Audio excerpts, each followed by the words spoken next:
Ketika dua hewan ini akan bertarung, datanglah Frey sambil berteriak, "Tenanglah!" Mereka berdua pun langsung terdiam, dan Frey bertanya, "Mengapa kalian bertarung di dekat kediaman Haruto sama?" Ternyata beruang itu menyerang si babi hutan karena anaknya lagi kelaparan cuy. Jadi dia tuh inisiatif masuk ke wilayah babi hutan buat cari makan. Nah, mendengar hal itu, Frey mengajak mereka ke suatu tempat yang udah dipersiapin sebelumnya cuy. Tapi Frey di sini memperingatkan mereka untuk tidak masuk ke wilayah manusia. Tapi jika mereka yang masuk ke wilayahmu, kau bisa merubah mereka menjadi makananmu, ucap si Frey. Scene berpindah di mana Frey, Charlotte, dan Haruto yang lagi nge-game. Lalu si Haruto ingat sesuatu. "Kan aku harus mencari pelayan." Sontak Frey dan Charlotte kebingungan. "Hah? Pelayan?" Takut disepam pertanyaan, Haruto pun berpamitan untuk mencari angin.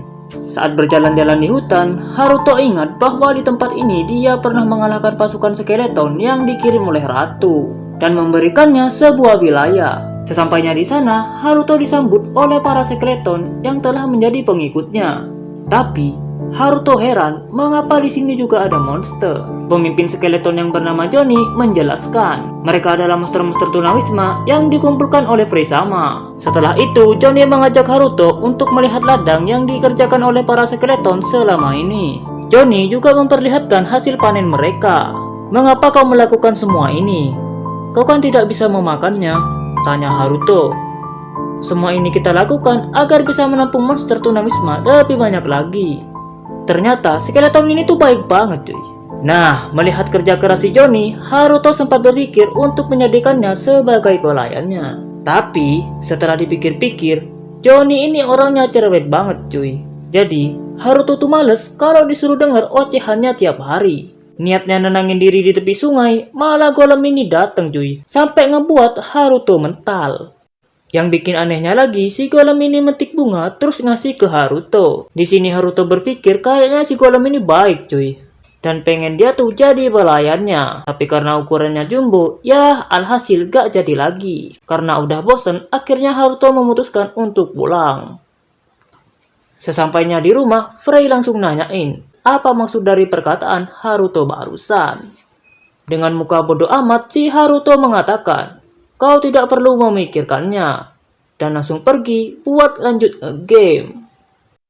Di suatu pegunungan, terlihat naga yang sedang diburu oleh para manusia. "Kita akhirnya menemukannya. Aku yakin kita bakal dapat uang banyak kalau bisa membunuhnya," ucap salah satu dari mereka.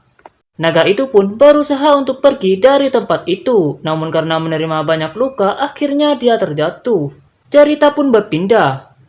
Ayah si Haruto mengatakan bahwa ada naga berukuran 50 meter di dekat perbatasan kekaisaran. Naga itu terbang dari arah kekaisaran dan jatuh saat tiba di sini. "Bukankah itu bukan wilayah kita? Terus kenapa kita harus peduli?" tanya Haruto. "Mungkin memang benar, tapi mungkin ada penyusup lagi," ucap ayahnya. Ayahnya mengira naga itu diburu di wilayah kekaisaran.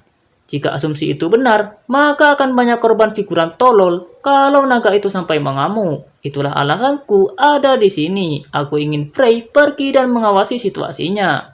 "Aku menolak. Aku hanya menerima perintah Haruto sama," kata si Frey. Lalu Frey menjelaskan bahwa naga dengan ukuran seperti itu jarang lahir belakangan ini. Setidaknya umur naga itu lebih dari 100 tahun. Tapi aku tidak tahu naga biru manapun, yang artinya saat iblis bertarung dengan kekuatan mereka, mereka yang berada di pegunungan mengabaikan semua itu, ucapnya. Jadi si Frey ini tuh kesel sama naga itu cuy, karena pas ada perang si naga ini malah ngendok cuy. Lalu Haruto meminta waktu sejenak untuk memikirkannya, kemudian mereka meninggalkan ruangan tersebut. Ketika membuka pintu, terdapat Charlotte yang sedang menguping. Ternyata dia tuh minta Frey buat nyelamatin naga itu. Dan Haruto megang pundak si Frey sambil mengatakan, "Ya, kalau udah begini, permintaan Charlotte adalah permintaanku. Kalau itu yang Haruto sama inginkan, tidak ada pilihan lain. Mari kita basmi para petualang sampah itu," ucap si Frey. Tapi bukan itu yang Haruto inginkan. Singkat cerita, Haruto dan Frey telah menemukan lokasi naga itu. Sambil mengenakan kostum anehnya, mereka pun pergi. Di sana, terlihat para figuran telah bersiap untuk menghabisi naga itu. Tapi untungnya, Haruto datang tepat waktu. Dan Haruto menyembuhkan luka naga itu. Yah, yang dilakukan Frey seperti biasa langsung menghajar mereka semua. Naga itu pun bangun dan Haruto menyapanya. "Ah, sepertinya kau sudah sembuh. Senang bertemu denganmu." Karena naga itu masih syok, dia pun menyerang Haruto. Freeze! Seketika, Haruto membeku, yang membuat Frey sangat marah. "Oi, apa yang kau lakukan, bangsat?" Jedar! Haruto menghancurkan esnya sambil berkata, "Apakah kau ingin aku menyelamatkanmu setelah apa yang kau lakukan padaku? Jika kau melakukan itu sekali lagi, aku akan mengembalikan lukamu." Di sini, naga tersebut bisa mendengar suara Haruto, sama seperti saat Frey pertama kali bertemu Haruto di episode pertama. Di sini, Haruto bertanya, "Kau sepertinya bisa bicara, jadi aku ingin bertanya kepadamu." Tapi Haruto malah dikacangin cuy.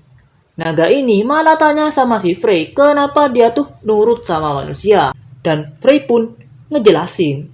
Setelah nunggu 1 jam, cerita akhirnya kelar. Jadi bagaimana? Keren kan? Ucap si Frey.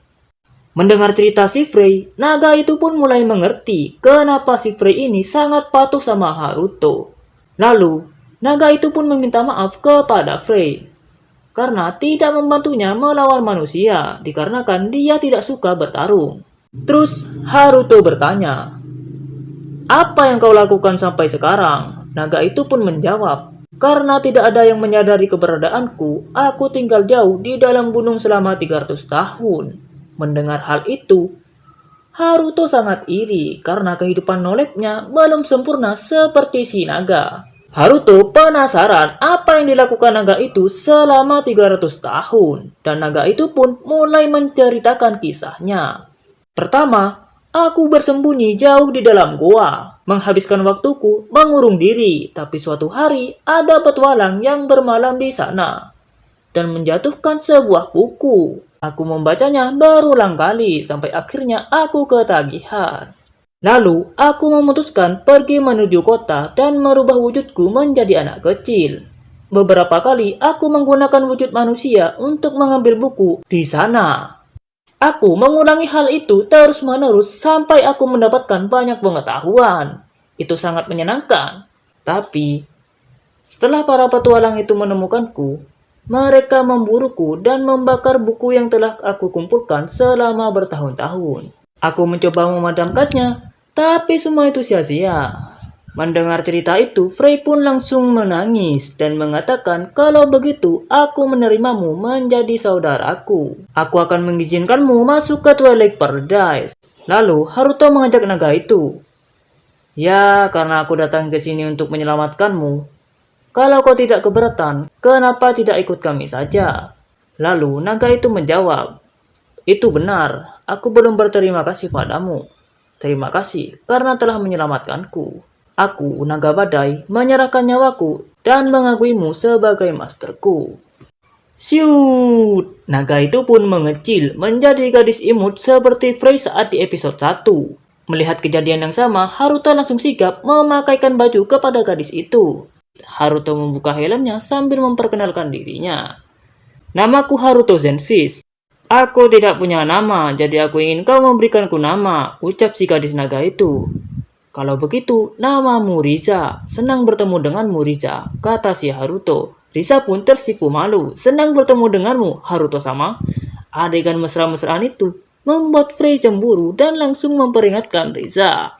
"Aku ini adalah familiar pertama Haruto sama. Dan kau yang kedua. Kau mengerti kan maksudku?" Riza ketakutan. Aku mengerti."